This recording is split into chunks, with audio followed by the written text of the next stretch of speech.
아브라함은 남다른 경험을 한 사람입니다.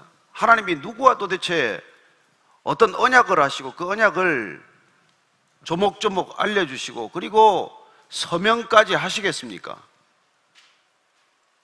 그런 남다른 하나님과의 언약을 어떤 의식을 거쳐가면서까지 경험했음에도 불구하고, 그러나 정작 그가 장막 안으로 돌아오면 그 약속은 흔적이 없다는 것입니다.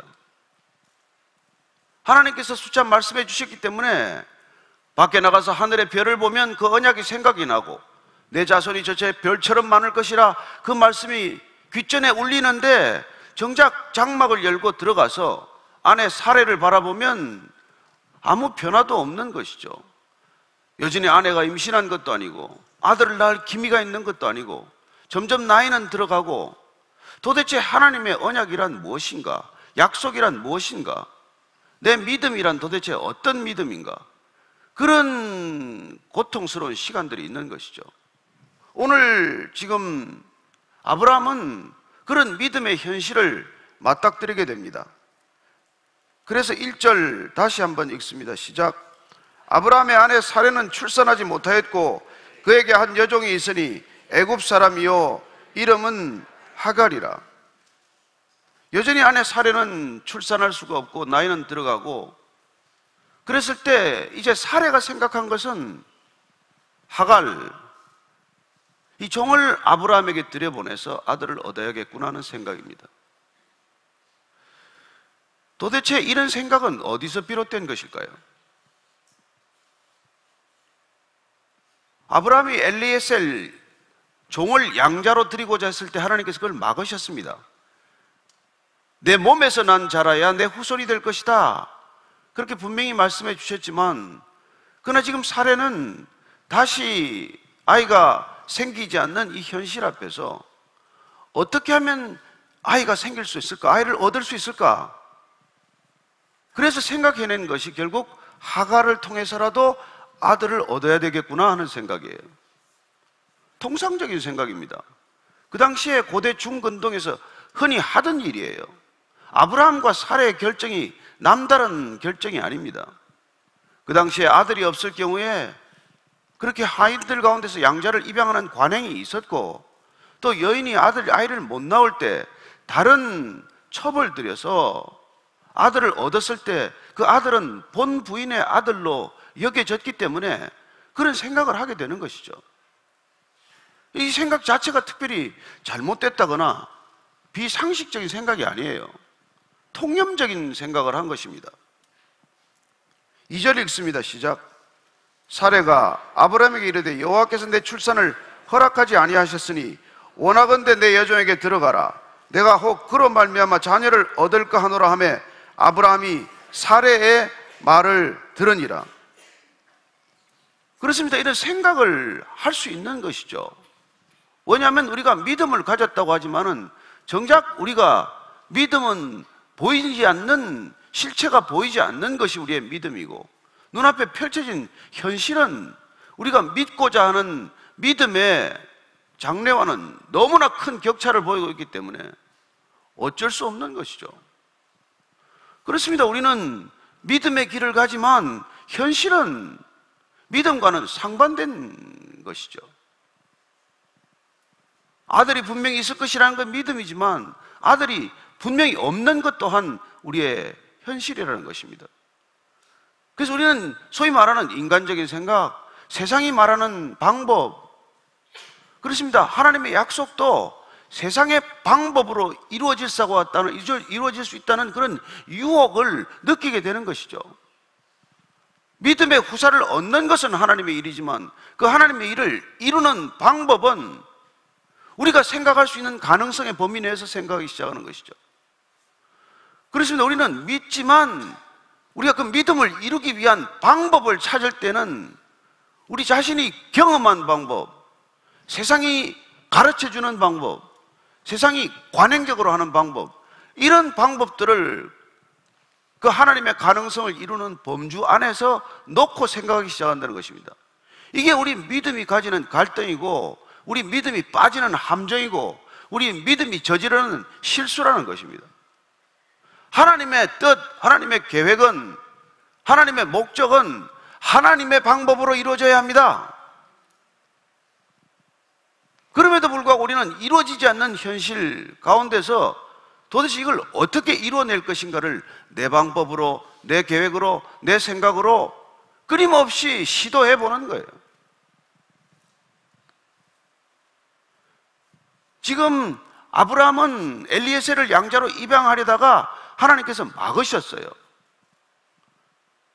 그렇다면 그는 지금까지 하나님의 목적을 이루기 위해서 내가 생각해온 방법은 안 된다는 것을 경험했기 때문에 사레가 지금 다시 또다시 하갈을 데려와서 이 하갈을 통해서 아이를 낳읍시다 하는 이런 세상적인 방법, 통념적인 관행을 가지고 제안했을 때 아브라함은 어떤 반응을 보였느냐 하는 것이죠. 오늘 아브라함은 또 그냥 사레의 그 말을 별 저항 없이 그대로 수용하는 것을 보게 됩니다. 왜 그랬을까요? 왜 한마디 거절도 않고 제지하지도 않고 이 제안을 그냥 쑥 받아들이느냐는 것이죠. 그렇습니다. 아브라함도 이 생각을 해왔기 때문이에요. 아브라함과 어쩌면 하와는 말을 주고받았지 않았지만, 이 방법을 놓고 구체적으로 의논하지 않았지만 둘이의 마음 생각 가운데서는 이런 방법을 놓고 끊임없이 생각해오지 않았다면 이런 일이 순식간에 일어나지는 않는 것입니다. 그렇습니다. 우리는 믿음의 길을 가지만, 하나님의 말씀과 언약을 기억하지만 끊임없이 우리가 세상 속에 살기 때문에, 우리는 눈을 뜨고 살기 때문에, 내가 경험하는 범위 내에서 살기 때문에 하나님의 목적을 이루기 위해서 우리가 생각하는 것은 끊임없이 세상 가운데서 그 지혜를 찾고 있다는 것입니다. 이게 우리가 믿음의 사람들이 걷고 있는 현실이라는 것입니다. 도대체 하나님의 일을 어떻게 이룰 것인가? 이걸 내가 조바심을 내기 시작하면 우리는 반드시 세상 가운데서 그 방법을 찾고야 만다는 것입니다. 하나님의 일을 이루시는 것도 하나님의 방법이요, 하나님의 일을 이루시는 것도 하나님의 때일지인데 우리가 그 때와 방법에 관한 주권을 내가 쥐고 있으면 우리는 반드시 이런 결정, 이런 실수를 하고야 만다는 것입니다.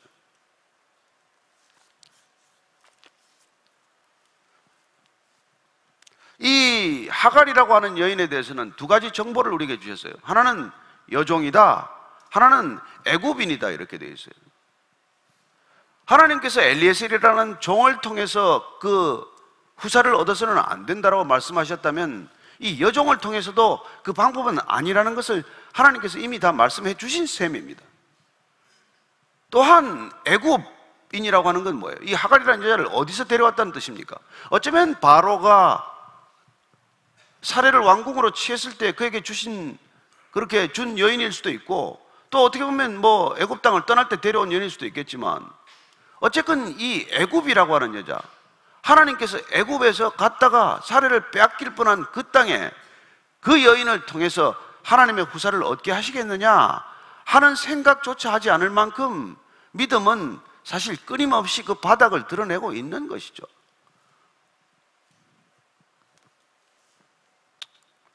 그래서 지금 아브라함은 이 사례의 말을 듣고 맙니다. 말을 들으니라. 그냥 귀로 들었습니까? 아니요, 사례의 말에 순종했다는 뜻이죠. 말을 듣고 금방 알아듣고 금방 이해하고 금방 동의하고, 그리고는 하갈을 취하고 말았다는 뜻입니다.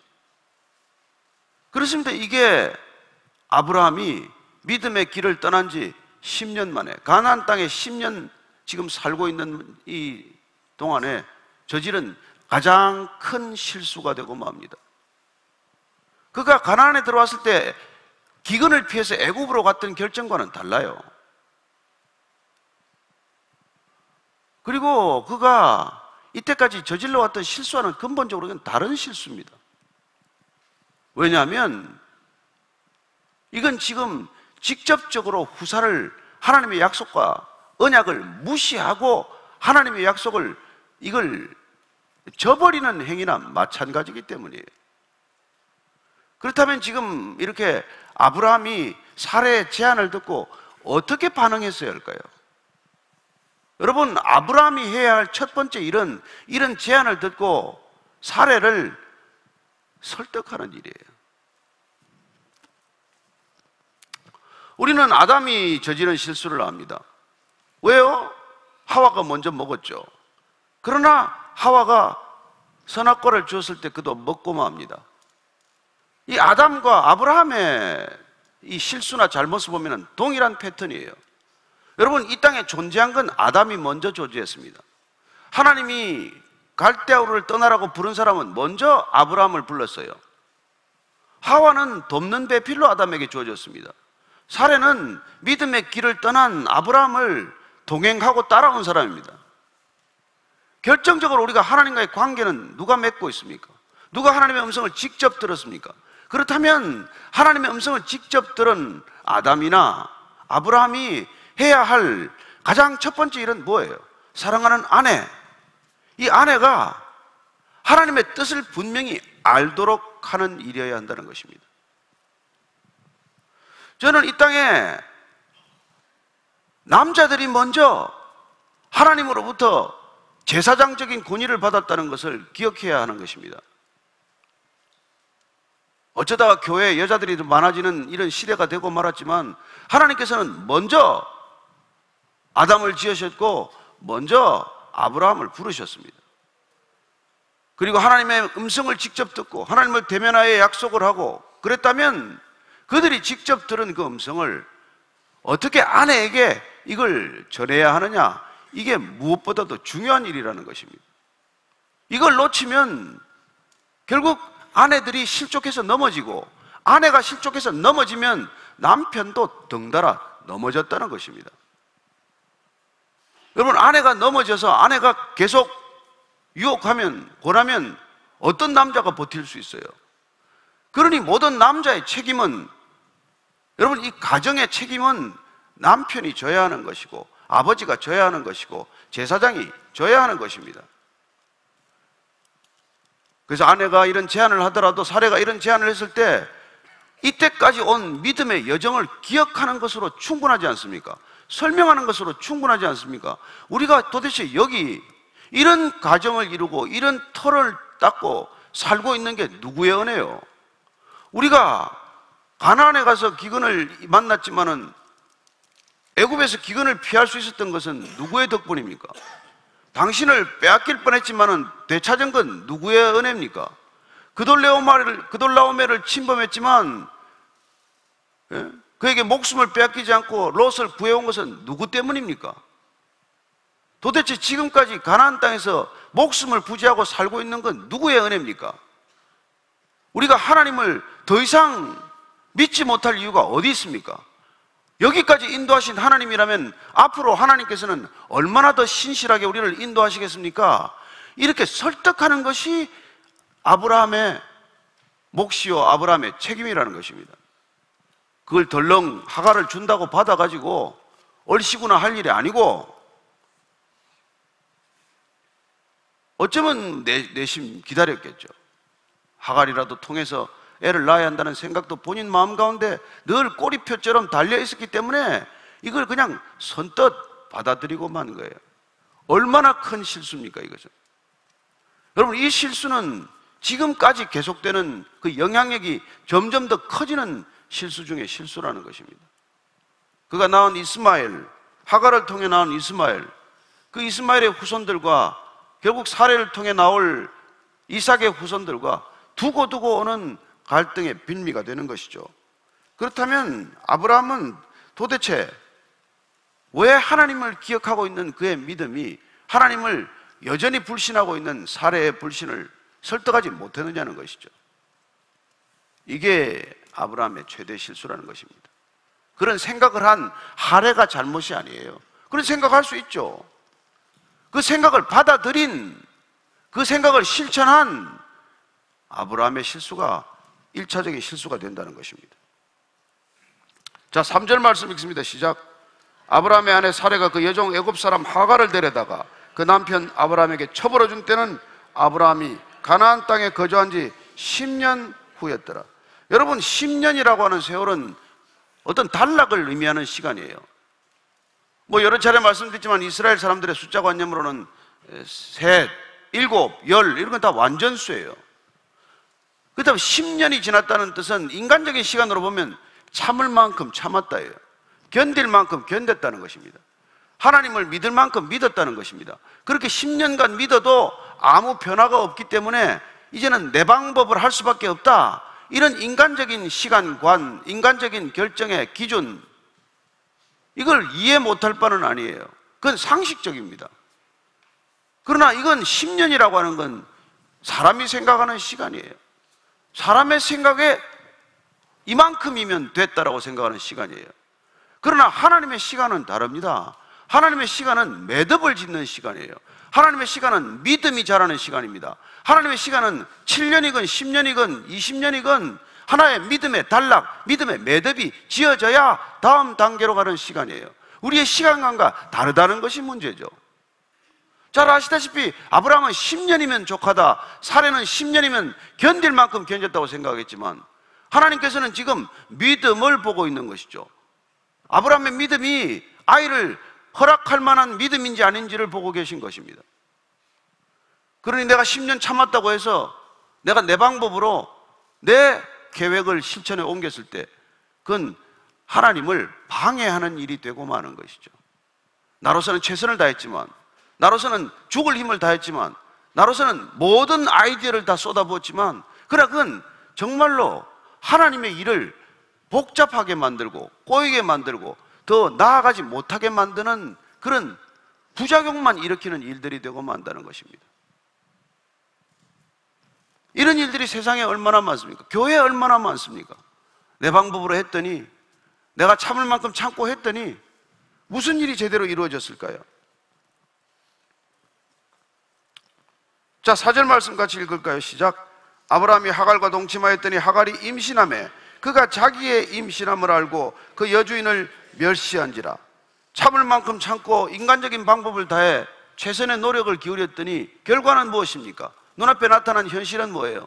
하갈이 사례를 멸시했다고 되어 있습니다. 무시하는 거예요. 값 없이, 가치 없이 여기는 거예요. 어떻게 이런 태도가 나올 수 있습니까? 여러분, 이게 우리가 세상에서 겪는 경험이에요. 우리가 하나님의 뜻을 이루기 위해서 세상적인 방법으로 일했더니 하나님 일이 되었을까요? 세상 사람들이 조롱하는 일이 되고 마는 것입니다. 하나님의 일을 하나님의 방법으로 하지 않으면, 우리의 생각과 우리의 계획대로 우리의 방식대로 하고 나면 우리가 그 일을 이루어도 그 일은 조롱을 받는다는 것입니다. 멸시를 당한다는 것입니다. 멸시 받을 만한 사람한테 멸시 받습니까? 교회가 오늘날 얼마나 많은 일을 합니까? 하나님의 이름으로, 그리스도의 이름으로 얼마나 많은 일을 하고 있을까요? 그러나 그 많은 일들이 자칫 세상의 방법으로, 인간적인 방법으로, 자기의 욕심으로 내 뜻을 하나님의 이름으로 분식해서 그런 일들을 이루어 놓고 하나님이 하셨습니다, 그런 소리를 해봐야 세상이 멸시한다는 거예요. 여러분, 하나님의 일은, 하나님의 목적은 하나님의 방법으로 하나님의 때에 이루어져야 한다는 것입니다. 이건 여러분 무서운 일이에요. 하나님께서는 우리가 그 일을 믿음으로 하고 있는가? 믿음으로 인내하고 기다리며 하나님의 때를 기다리는가? 이런 것들을 하나님께서 끊임없이 지켜보고 계시기 때문에 우리가 우리 일을 선뜻 해놓고 나서 하나님이 다 하셨습니다, 하나님이 뭘 하셨는데, 누가 그런 일을 하라고 그랬는데, 그런 결과가 되고 마는 것이죠. 그래서 우리는 그 많은 하나님의 일을 했다고 주장하는데 세상 사람들이 그 많은 조소와 조롱과 비난을 쏟아붓고 있는 것이죠. 마땅히 했어야 할 일을 하고 조롱받는 건 관계없습니다. 정말 하나님의 일을 하나님의 방법으로 하다가 조롱을 받는다면 받을 만한 일이죠. 십자가를 지다가 십자가에서 조롱을 받는 건 받을 만한 일입니다. 그러나 하나님의 일이 아닌 것, 하나님의 뜻이 아닌 것을, 내 뜻을 하나님의 뜻으로 포장해서 인간적인 방법으로 그걸 이루어 놓고 겪는 조롱과는 본질이 다르다는 것입니다.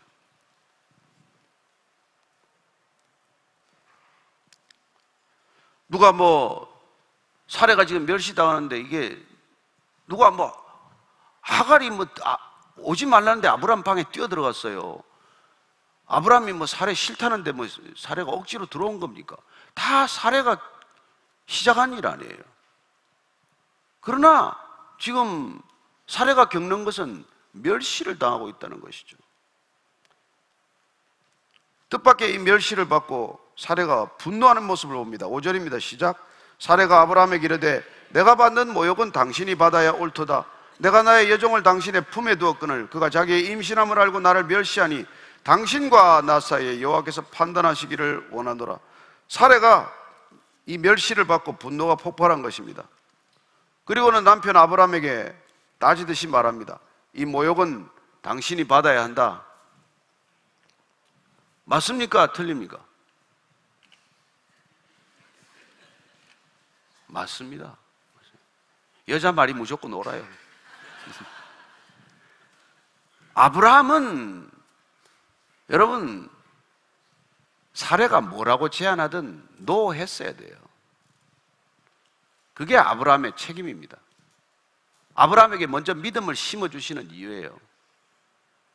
이 믿음의 족보를 만들어가는 하나님의 거대한 원대한 계획은 아브라함으로부터 점점 그 안에 믿음이 자라가는 것입니다. 그 믿음이 자라서 끝내 온 백성들이 예수 그리스도가 이 땅에 왔을 때 그가 메시아다, 이걸 믿는 믿음의 나라를 이루고자 하는 그 계획의 첫 단추란 말이에요. 그래서 아브라함은 지금 안에서 믿음이 어떻게 단락단락 지어져야 할 것인가를 하나님께 예민하게 귀를 기울이고 아내의 말이 아니라 세상의 지혜가 아니라 하나님이 이끌어 가시는 방법에 주목하고 그 방법에 묻신경을 거기 쓰고 따라가야 할 존재인데 지금 이 하갈을 그냥 덥석 품에 안은 것이죠. 그래야 이 두 여인의 갈등을 초래하는 것입니다. 여러분, 아버지 학교 슬로건이 그 점에서는 참 이렇게 들을만해요. 아버지가 살아야 가정이 산다. 아시겠습니까? 아버지의 권위가 있어야 가정이 질서가 생기는 것이죠. 오늘날 뭐 권위가 뭐 그냥 땅에 떨어져서 쓰레기만도 못하게 변해버렸지만 여러분, 권위 없이는 어떤 질서도 불가능합니다. 그렇습니다. 가정의 질서란 왕 같은 제사장의 질서가 세워져야 그때 비로소 그 질서는 지켜지는 것이고 가정은 유지가 되는 것이죠. 그런데 지금 아브라함이 그 질서를 스스로 놓친 것입니다. 그 권위를 스스로 놓쳐버린 거예요. 그래서 지금 아내로부터 질책을 받는 것입니다. 내가 지금 하갈에서 받는 건 당신이 받아야 마땅하다. 맞는 얘기죠. 맞는 얘기죠. 자기의 임신함을 알고 나를 멸시하니 당신과 나 사이에 하나님께서 판단하시기를 원하노라. 근데 어쨌든 죄인들은 말은 복잡해요. 끝내 자기가 잘못했다고는 얘기 안 합니다. 하나님께서 아담에게 너 왜 선악과를 먹었냐 그러면 제가 잘못했습니다 하나면 끝날 얘기를 당신이 내게 주신 저 여자가 나한테 먹으라고 했기 때문에 내가 먹었습니다. 뭐 말이 길어요. 단문으로 얘기를 안 해. 꼭 복문으로 얘기를 해. 꼭 변명해요. 꼭 변명해요. 죄인의 습성은 절대로 죄를 순식간에 인정하지 않는다는 것입니다. 이게 죄인들의 삶이에요. 그래서 죄인들의 말은 길어요. 말이 복잡해. 그냥 내 잘못입니다 하면 될 일을 꼭 변명하고 설명하고 남의 잘못으로 전가를 하는 것이죠. 아브라함이 사례에게 또 말합니다. 6절이죠. 시작. 아브라함이 사례에게 이르되 당신의 여종은 당신의 수중에 있으니 당신의 눈에 좋을 대로 그에게 행하라 하며 사례가 하갈을 학대하였더니 하갈이 사례 앞에서 도망하였더라. 아브라함은 계속되는 실수를 하고 있습니다. 여러분, 집안에 일어나는 모든 갈등은 누가 해결해야 합니까? 남편이 해결해야 돼요. 아빠가 해결해야 돼요. 자녀들 둘이 싸우는데 니네들 둘이 알아서 해라. 아들 둘이 치고 박는데 둘이서 뭐 힘 있는 놈이 이겨라. 이럴 수는 없는 일 아니에요. 그러나 그런 첫 단추를 잘못 꼈기 때문에 지금 계속해서 이어지는 실수를 범하고 있는 것입니다. 여러분, 가장의 책임은 가족을 화평케 하는 거예요. 갈등을 해결하는 것입니다. 어른이란 갈등을 경험했다는 뜻이고 미숙하다는 뜻은 아직 갈등을 경험하지 못했다는 것이에요.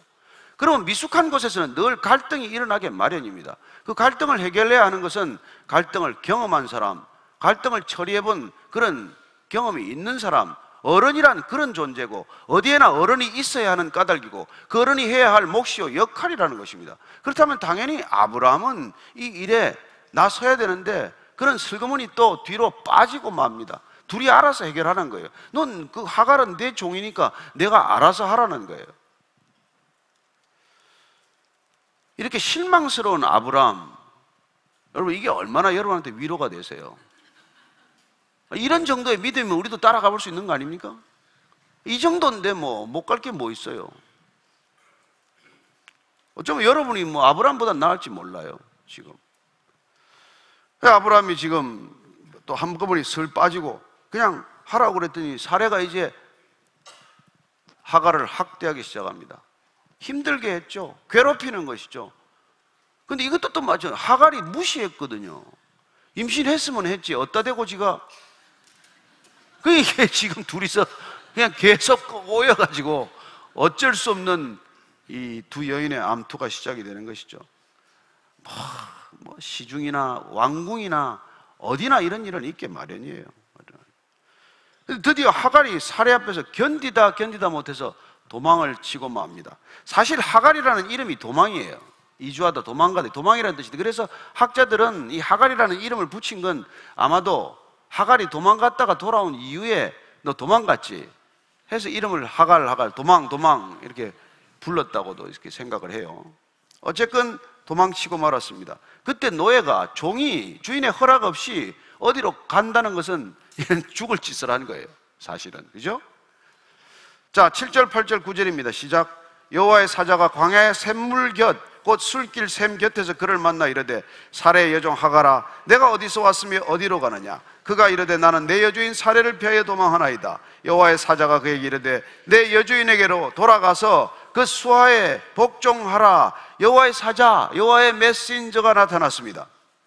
그리고는 하갈에게 묻습니다. 근데 호칭이 분명해요. 사레의 여종 하갈아.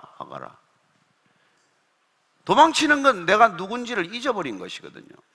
지금 나타나서 내가 누구인지를 기억하게 하십니다. 너는 사레의 여종 하갈이라는 거예요. 내가 어디서 왔으며 어디로 가느냐. 몰라서 묻는 질문이 아니죠. 다 아시고 묻는 질문이라는 것입니다. 하나님께서 우리에게 질문을 하실 때 단 하나도 모르고 묻는 질문은 없습니다. 우리가 어떻게 답하냐, 우리가 어떤 마음을 가지고 그 대답을 준비하냐, 그걸 보고 계신 것이지 답을 몰라서 주문하십니까? 아담아 내가 어디 있느냐? 벌거벗었으므로 숨었나이다. 그렇습니다. 하나님께서는 끊임없이 숨어 지내는 우리, 어딘가로 피하고자 하는 우리를 불러 세우신다는 것입니다. 가인아 내 동생이 어디 있느냐? 다 아세요. 그때 우리가 회개해야 할 때입니다. 돌이키기만 하면 하나님께서는 용납하십니다. 변명하지 않으면 하나님께서는 하나님의 대책을 알게 하신다는 것입니다. 우리는 이렇게 말해요. 사례는 지금 뭐 분하죠. 하나님의 후손을 이어보고자 하는 자기의 열심은 분명한 거거든요. 근데 어떻게 이렇게 결과가 이렇게 될 수 있습니까? 우리는 이런 원망들을 가지고 있어요. 잘하려고 보냈는데 왜 나는 이런 일이 일어납니까? 왜 하나님 선악과를 못 먹게 만들지 않았습니까? 에? 그냥 그걸 따려 그러면 손에 마비가 와서 못 따게 만드시든지, 할 수 없이 삼켰으면 목에 걸려서 안 넘어가고 뱉게 만드셔야지 왜 그걸 먹게 만드십니까? 우리는 다 이런 한탄과 탄식과 분노를 가지고 살아요. 하나님, 내가 그때 그 결정을 할 때 막으셔야죠. 하나님, 내가 믿겠는데, 믿는다고 따라왔는데 하나님 내가 그런 선택을 하면 하나님께서 못하게 하셨어야지. 이를 여기까지 만드신 분은 하나님 아닙니까? 이런 투정이나 이런 불만, 이런 볼멘 소리를 우리가 하고 산다는 것입니다. 그런데 하나님은 왜 안 막으십니까? 그러면은 하갈을 들여보내겠다고 할 때 사라한테 그냥 밤에 나타나셔서 마치 바로의 밤에 꿈에 나타났듯, 아비멜렉의 꿈에 나타났듯 안 된다, 왜 이렇게 말씀 안 해주십니까? 오히려 믿음의 사람에게는 왜 이런 일이 안 일어납니까? 궁금하지 않으세요?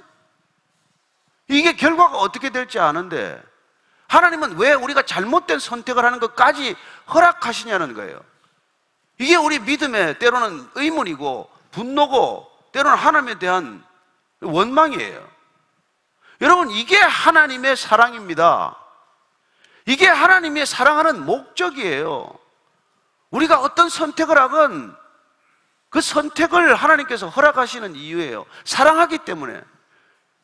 아니, 사랑하면 내가 잘못되게 내버려 두는 게 사랑입니까? 그렇습니다. 하나님의 사랑의 목적은 우리가 잘 되는 게 아니에요. 우리가 잘못되는 게 아닙니다. 그 잘 되고 내가 잘못되는 건 내 기준이고, 하나님의 기준은 우리 안에 믿음으로 반응하는 것입니다. 우리한테 믿음이 생기는 게 목적이에요.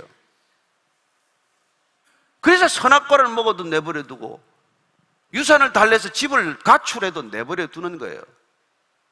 첫째는 하나님의 사랑 때문에 우리가 잘못된 선택을 해도 하나님께서 그걸 인내하시고 지켜보신다는 것. 이게 하나님이 사랑하는 방식이고 하나님이 사랑하는 목적이에요. 그래서 하나님의 사랑과 이 방법과 목적을 우리가 놓치면 우리가 이 신앙이 자라지 않아요. 늘 갈등 속에 빠져 있어요. 우리는 돈이 더 생기고 집 사고 차 사는 게 목적이지만, 하나님은 우리 안에 믿음으로 어떤 일을 대하고 있는가, 믿음으로 이 결정을 내리고 있는가, 믿음으로 이 행진을 하고 있는가, 이게 관심이기 때문에 우리가 서로 잘못된 선택을 하더라도 하나님께서 내버려 두는 거예요. 그래서 하나님의 사랑을 이해하는 게 먼저지, 내가 이러고 저러고 하는 게 먼저가 아니에요. 두 번째는 하나님의 사랑의 목적뿐만 아니라 하나님의 능력 때문이에요. 하나님은 능력이 있으십니다. 하나님은 전능자세요. 우리가 넘어져도 일으킬 수 있습니다. 우리가 대책 없는 상황으로 가더라도 하나님은 대책이 있으십니다. 하나님은 우리가 잘못된 선택을 하더라도 돌이킬 대책이 있기 때문에 하나님께서는 그걸 두고 보시는 거예요. 여러분, 아버지는 아들이 잘못된 일을 하더라도, 넘어지더라도, 무슨 일을 하더라도 능력이 있기 때문에 아들을 지켜보고 계신 거예요. 물론 엄마는 그냥 당장 이렇게 세워서 무릎을 닦아주고 하지만, 아버지는 아들이 넘어지더라도 그냥 지켜보고 있는 거예요. 일어나라니까. 어떻게 그럴 수 있어요? 또 한 가지는 반드시 필요한 과정일 수 있다는 것입니다. 여러분, 응급실에 끌려가는 아들을 보고 아들이 울부짖으면 우리가 데리고 나옵니까? 수술실에 들어가는 아들이 그냥 살려달라고 부르짖으면 그게 안 돼서 그걸 데리고 나옵니까? 아니요. 외면하고 있는 것이죠. 그 수술실에 끌려가는 아는 지금 이렇게 부르짖고 있는 거예요. 나의 아버지. 아버지는 어디 계십니까? 아버지가 안 계신 것이 아니라 그 수술은 필요한 과정이란 말이에요. 반드시 거쳐야 할 과정이라는 것입니다. 이걸 우리가 놓치면 30년을 믿었건 50년을 믿었건 매일 유아기적인 신앙, 이른바 기복신앙에서 벗어나지 못하는 것이죠. 하갈이 사례 앞에서 도망한 사건, 이걸 하나님께서 정말 이렇게 수습하는 것입니다. 하나님은 다 대책이 있으세요. 그리고 하갈에 대한 대책도 있어요. 너는 지금 어디서 와서 어디로 가느냐? 이 몸종이지만은 철학적인 질문을 해요. 너 어디서 와서 어디로 가느냐? 물론 하갈이 철학적인 답변을 하지 않습니다. 나는 사례로부터 도망 나왔지만은 갈 곳은 없네요. 이런 마음이죠. 너는 돌아가라. 여러분, 하나님의 대책은 내가 있던 자리로 돌아가라는 것입니다. 하나님의 대책이란 우리가 있어야 할 자리에 있도록 하시는 거예요. 인간이 인간의 자리를 떠났기 때문에 생긴 이 모든 문제를 해결하는 것이기 때문에, 구원이란 우리가 마땅히 있어야 할 자리에 있도록 하는 일이에요. 별거 아닙니다. 주제넘게 살지 말라는 거예요. 그런 점에서 보면 하나님은 우리에게 위대한 성취를 요구하는 것이 아니라 어떻게 보면 위대한 체념을 요구하는 분이에요. 여러분, 신앙은 위대한 성취를 위한 게 아닙니다. 믿음의 본질은 위대한 체념에 있어요. 그런 위대한 체념을 우리가 경험할 때 우리 안에서는 경이로운 초월이 일어나기 때문에, 이런 위대한 체념과 경이로운 초월을 통해야 내가 나를 이겨요. 여러분, 신앙은 내가 나를 이기는 일입니다. 그래야 내가 세상을 다음에 이기는 거예요. 하나님이 믿음의 족보를 만들어서 뭘 하려는데? 이 타락한 세상을 이기는 게 목적이란 말이에요. 이 세상에 빠져서 허우적대는 게 아니라 여기서 뭘 또 잔뜩 일을 벌려 하는 게 아니라. 제 아내가 저한테 제일 즐겨 쓰는 말이 제발 일 좀 벌리지 마세요. 제가 알겠습니다. 하나님의 음성으로 듣고. 전 일이 하고 싶거든요, 사실은. 근데 무슨 일을 하는 게 목적이 아니에요. 마치 더 소유하는 게 목적이 아니듯이, 하나님을 만난 사람은 더 소유가 목적이 아니라 더 존재하는 것이 목적이듯이, 하나님은 우리를 그렇게 부르시는 분이에요. 이 세상이 가는 방향과 같습니까? 그러니 이 세상 속에서 갈등하지 않고 어떻게 살겠어요? 그러니 우리는 믿음의 길을 간다는 것이야말로 끊임없는 갈등인데, 이 갈등을 이기는 길은 내가 위대한 체념에서부터 비롯되어야 한다는 거예요. 그냥 포기하고 그냥 널브러져 있는 게 아니에요. 하나님의 주권을 인정하는 것이야말로 내가 위대한 체념을 하는 가장 키예요, 키. 그게 지금 아브라함을 통해서 만들어가고자 하는 하나님의 목적이에요. 그래서 나중에는 이삭을 줬다가 빼앗았다가 난리를 치시는 거죠. 요백의 재산을 줬다가 다 뺏었다가 두 배로 줬다가 하는, 그게 다 뭔데 그게 다. 저는 우리가 가는 이 위대한 믿음의 길이란 위대한 성취가 아니라 위대한 체념의 길이요, 이런 체념이 우리 안에서 일어날 때 우리는 경이로운 초월적 존재가 된다는 것이죠. 그게 내가 나를 이기는 길이요, 그게 내가 세상을 이기는 길이요, 그게 내가 하나님의 나라를 이루는 길이요, 그게 하나님이 목적하는 우리 삶에 대한 계획이요, 뜻이라는 것이죠. 돌아가서 다시 사라한테 가서 너 복종하라는 거예요. 복종. 가장 힘든 결정을 명령하시는 겁니다. 도망 나왔는데 그 길로 돌아가서 다시 복종하는데 이게 되겠어요? 그런데 놀랍게도 이게 하갈은 이 명령에 순종합니다. 아브람과 지금 사례는 10년이 지나도 순종이 안 되는데 하갈은 단번에 순종이 돼요. 왜요? 아무것도 가진 게 없으니까. 아무것도 없는데 빈손 빈몸인데 그 여러분, 없는 게 축복이란 말이에요. 아니 일부러 없으라 그런 얘기는 아닙니다. 그런다고 여러분 순종도 안 되겠지만은, 그러나 가진 것 때문에 슬퍼서 주님을 떠나지는 않게 되기를 바랍니다. 10절부터 12절까지입니다. 시작.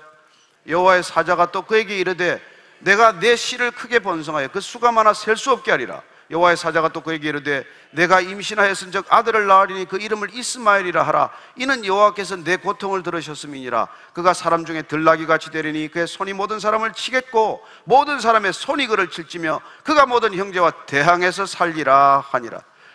여기에 하나님, 진정한 하나님이 보이십니다. 하나님은 누구십니까? 오늘 하갈을 찾아오시는 하나님, 하갈에게도 자녀를 허락하는 하나님, 하갈이 낳을 아들의 이름을 미리 지어주시는 하나님, 한낱 천한 몸종의 고통을 들으시는 하나님. 여러분, 이 하나님을 우리가 놓치면 안 된다는 것입니다. 이 하갈이 말이죠, 너무 놀라는 거예요. 지금까지 하갈은 하나님은 아브라함의 하나님이고 사레의 하나님인 줄 알았어요. 설마 내 하나님이랴 한 번도 생각해 본 적이 없어. 그런데 하갈을 찾아오신 하나님을 통해서 하갈이 드디어 하나님을 만나는 사건이 일어나는 것입니다.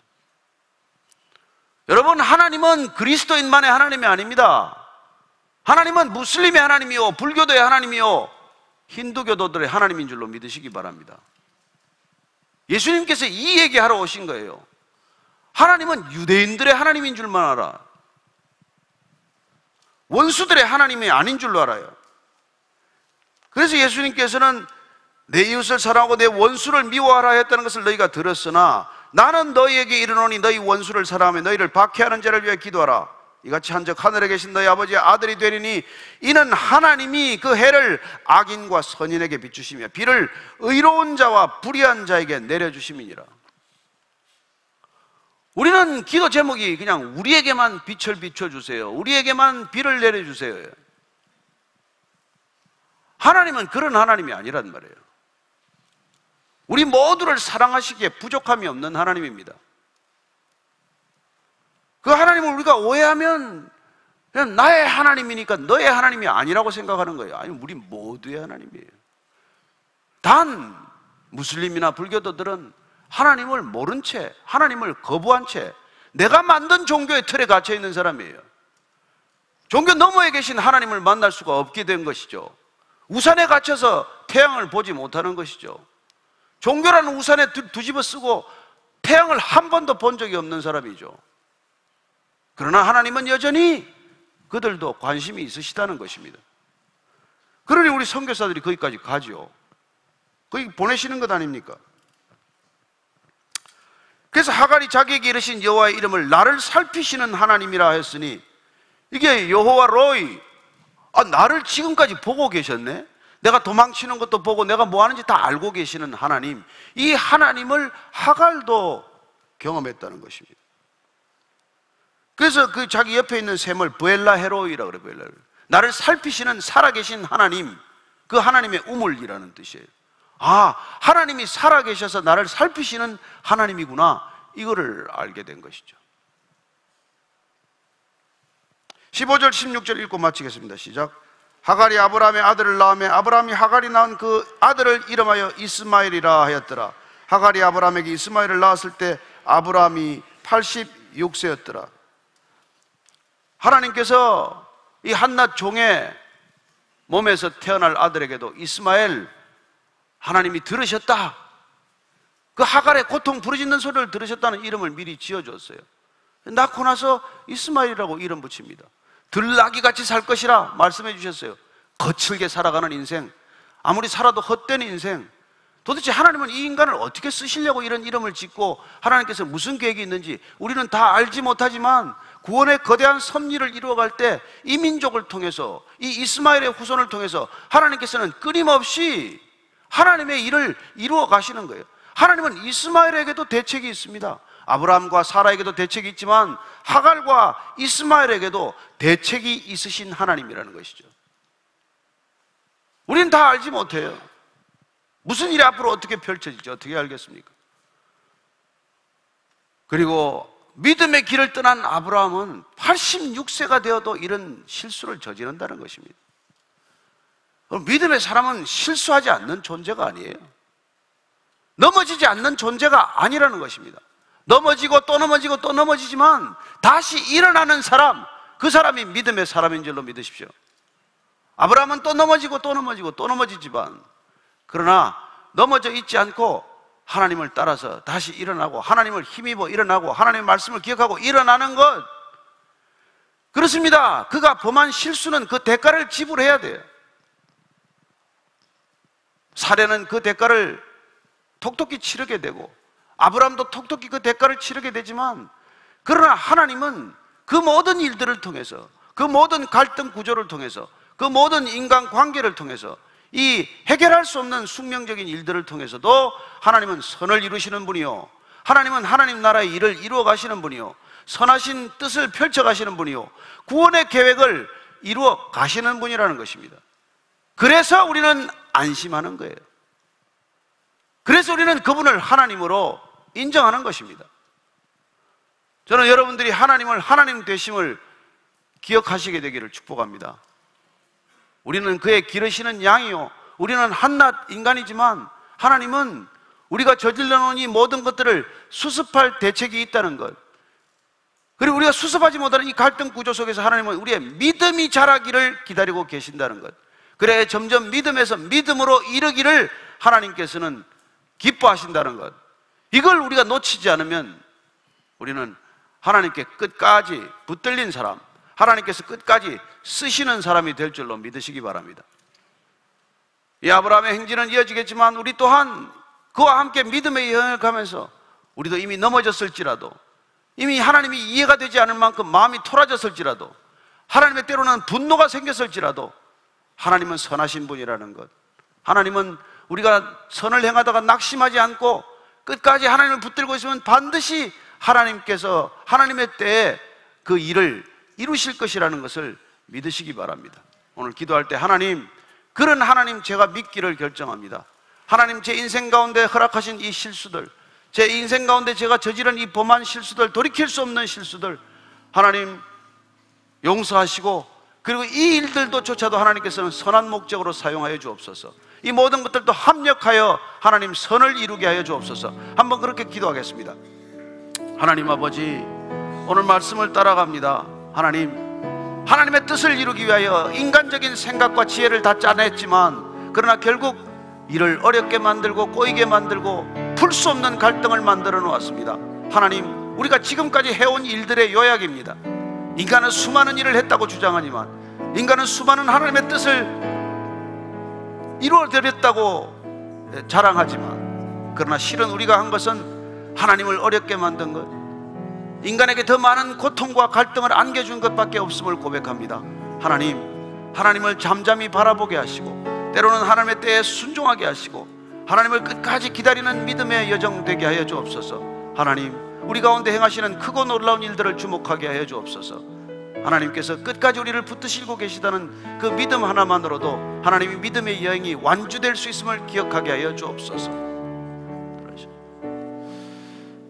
하나님 아버지, 아브라함과 사레의 이 결정적인 실수에도 불구하고 하나님은 그 모든 실수의 결과를 하나님께서 맡으시고, 또 하나님께서 친히 그 길을 인도하시고, 그리고는 끝내 합력하여 선을 이루시는 것을 믿습니다. 하나님, 우리 인생 가운데도 그런 선하신 하나님의 뜻의 열매가 궁극적으로 우리 인생 끝에 맺히게 하여 주옵소서. 예수님 이름으로 기도합니다. 아멘.